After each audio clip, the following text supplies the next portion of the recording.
அனைவருக்கும் வணக்கம். துலாம் ராசிக்காரர்கள் ஏன் எதற்கு என்று தெரியாமல் தங்களுடைய வாழ்வில் கஷ்டத்தின் பிடியில் சிக்கி தவிக்கும் துலாம் ராசிக்காரர்கள் மார்ச் 29ஆம் தேதி அன்று உலகின் எந்த மூலையில் இருந்தாலும் இதை தவறாமல் செய்யுங்கள். நிச்சயமாக தங்களுடைய வாழ்வில் அதிர்ஷ்ட யோகம் உண்டாகும் என்று சொல்லக்கூடிய வகையில் எந்தெந்த நிகழ்வுகள் அமைந்துள்ளன என்பதை ஆராய்ந்து பார்க்கும் போது துலாம் ராசிக்காரர்களுக்கு உறுதியாகவே மிக சிறப்பான மாற்றத்தை ஏற்படுத்தி கொடுக்கக்கூடிய ஒரு அற்புதமான தருணமாக இந்த மார்ச் 29ஆம் தேதி அமைய போகிறது. ஏனென்றால் இந்த தருணத்தில் பல விசேஷ தருணங்கள் மிகவும் சிறப்பான மாற்றத்தை ஏற்படுத்தி கொடுக்கக்கூடிய வகையில் துலாம் ராசிக்காரர்களுக்கு அமைய போகிறது. அதிலும் குறிப்பாக ராசியின் உச்ச அதிபதியாகவும் ராஜ யோகாதிபதியாகவும் இருக்கக்கூடிய சனி பெயர்ச்சி நடைபெறுகிறது. சனி பகவான் யோகஸ்தானம் ஆகிய 6ஆம் இடத்திற்குள் நுழைகிறாருங்க. அதோடு மட்டுமல்லாது இந்த வேளையில் சூரிய கிரகணமும் நடைபெறுகிறது.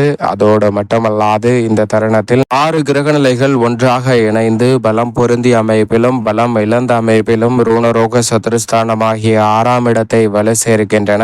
இந்த தருணத்தில் அமாவாசை நிகழ்வும் வருகிறது. இப்படி பல முக்கியமான விசேஷ தருணங்கள் வரக்கூடிய இந்த வேளையை துலாம் ராசிக்காரர்கள் சற்று விழிப்புணர்வுடனும் சாதகமாகவும் கவனத்துடனும் இதை செய்தால் தங்களுடைய வாழ்வில் மிக பெரிய அளவிலான மாற்றத்தை உறுதியாகவே கிரகநிலைகள் ஏற்படுத்தி கொடுக்கும். இந்த தருணத்தில் கிரகநிலைகளின் அமைப்பை ஆராய்ந்து பார்க்கும் போது துலாம் ராசிக்காரர்களுக்கு உறுதியாக அஷ்டம தருவாயில் இறுதி தருவாயில் இருக்கிறாருங்க. முழு சுப கிரகமான குரு மோட்சக்காரகரான கேது விரயத்தில் வலம் வந்து கொண்டிருக்கிறார்.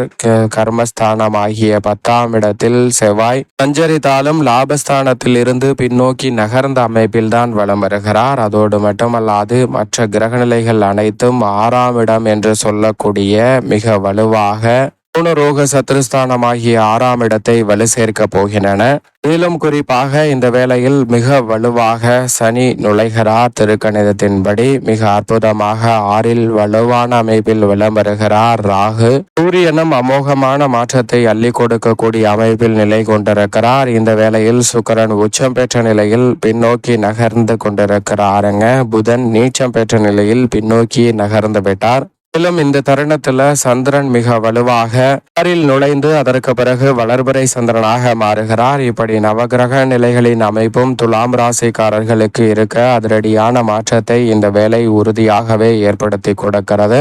மேலும் இந்த வேளையில் அமாவாசை சூரிய கிரகணம் போன்ற மிக முக்கிய நகர்வுகள் நடைபெறுவது மட்டுமல்லாது சூரியன் உள்ளிட்ட பெருவாரியான கிரகநிலைகள் சாதகமாக இருக்கும் போது சனி பயிற்சியும் நடைபெறுவது அமோகமான அதிர்ஷ்டத்தை நிச்சயமாக தங்களுடைய வாழ்வில் உலகின் எந்த மூலையில் இருந்தாலும் சந்திப்பதற்கான யோகத்தை துலாம் ராசிக்காரர்களுக்கு கிரகநிலைகள் உருவாக்கி கொடுக்கின்றன. இதிலும் குறிப்பாக சூரியனும் சந்திரனும் ஒரே நேர்கோட்டில் வரக்கூடிய இந்த தருணம், ஒரே ராசியில் அமரக்கூடிய இந்த தருணம் என்பது அமாவாசை நிகழ்வாக பார்க்கப்படுகிறது. அமாவாசை நிகழ்வில் பல்வேறு வகையான பணிகளை அதீத கவனத்துடனும் விழிப்புணர்வுடனும் இருந்தால் உறுதியாகவே ஏன் எதற்கு என்று தெரியாமல் சந்திக்கக்கூடிய பல்வேறு வகையான சங்கடங்கள் மறைந்து வாழ்வில் செழிப்பும் முன்னேற்றமும் கிடைக்கும். ஏனென்றால் பித்ரு கர்மா பித்ரு தோஷம் என்று சொல்லக்கூடிய நிகழ்வால் பல்வேறு வகையான பாதிப்புகள் ஏன் எதற்கு என்று தெரியாமல் சந்திப்பதற்கான சூழல் உண்டு. அந்த வகையில் பித்ரு தோஷத்தை பித்ரு கர்மாவை நீக்கக்கூடிய சக்தி வாய்ந்த வழிபாடாக தென்புலத்தார் வழிபாடு என்று சொல்லக்கூடிய பித்ரு தோஷ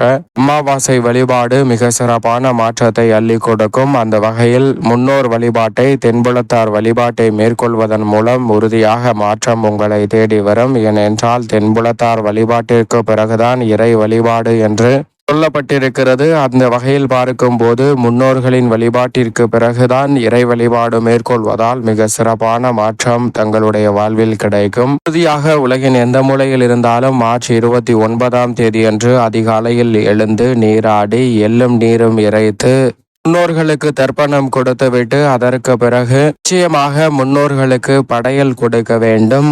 இறுதியில் இந்த விரதத்தை நிவர்த்தி செய்வதற்கு முன் தங்களால் இயன்ற தான தர்மங்களை கொடுங்க. அன்னதானம் கொடுப்பது மகத்தான புண்ணியத்தை கொடுக்கும். 5 விதமான பொருட்களை தானம் கொடுப்பதால் மோகமான ஐஸ்வர்யங்கள் தங்களுடைய வாழ்வில் நிறைவாக கிடைக்கும். அதிலும் குறிப்பாக 5 விதமான பொருட்களாக அரிசி, பருப்பு, வெல்லம், நெய், முந்திரி, திராட்சை, ஏலக்காய் போன்ற பொருட்களை கொடுப்பதன் மூலம் வேறு வகையான செல்வ வளங்கள் தங்களுடைய வாழ்வில் நிறைவாக பெறுவதற்கான யோகம் உண்டு. தவறாமல் விரதத்தை நிவர்த்தி செய்வதற்கு முன் காகத்திற்கு உணவு அளிக்க வேண்டும். காகத்திற்கு உணவளிப்பதால் முன்னோர்களின் ஆசீர்வாதம் நிறைவாக கிடைக்கும். முன்னோர்களின் மனம் குளிரும் போது ஏன் எதற்கு என்று தெரியாத பல சங்கடங்கள் உறுதியாகவே விலகி மகிழ்ச்சி நிறைவாக கிடைப்பதற்கான யோகம் துலாம் ராசிக்காரர்களுக்கு நிச்சயம் கிடைக்கும். மட்டுமல்லாது இந்த விசேஷ தருணம் 6ஆம் இடத்தில் சூரியனும் சனியும் இணையக்கூடிய இந்த நேரத்தில் ஏற்படுகிறது. சூரியன், சனி, சந்திரன் போன்ற கிரகநிலைகள் ஒன்றாக இணைவதால் இந்த தருணத்தில்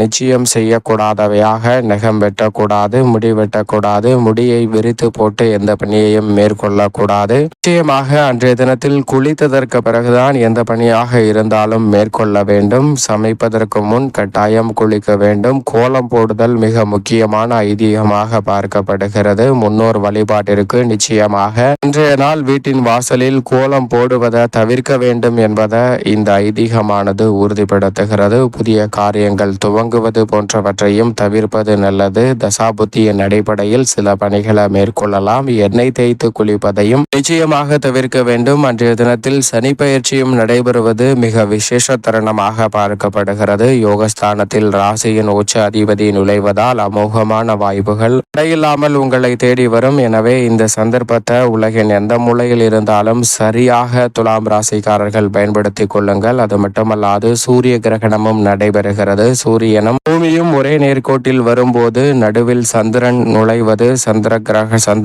நுழைவதன் காரணமாக சூரிய கிரகணம் ஏற்படுகிறது. சந்திர கிரகணம் போன 14 நாட்களுக்கு முன் நிறைவுற்ற நிலையில் தற்போது சூரிய கிரகணம் வரக்கூடிய இந்த வேளையில் உறுதியாகவே வெறும் கண்களால் சூரியனை பார்க்கக்கூடாது. அந்த நேரத்தில் பல்வேறு வகையான பணிகளை மேற்கொள்ளக்கூடாது. குறிப்பாக சாப்பிடக்கூடாது, தண்ணீர் குடிக்கக்கூடாது.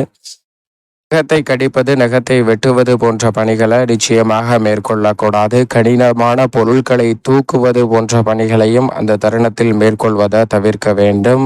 நிச்சயமாக வெளியில் சுற்றுவதை தவிர்ப்பது நல்லது. குறிப்பாக கர்ப்பிணிகள், குழந்தைகள் வெளியில் சுற்றுவதை தவிர்ப்பதன் மூலம் நல்ல பலன் உங்களை தேடி வரும். அந்த தருணத்தில் என்ன செய்ய வேண்டும் என்றால் நிச்சயமாக இறை வழிபாட்டை மேற்கொள்ளலாம், முன்னோர் வழிபாட்டை மேற்கொள்ளலாம், இஷ்ட தெய்வத்தை வழிபடலாம்.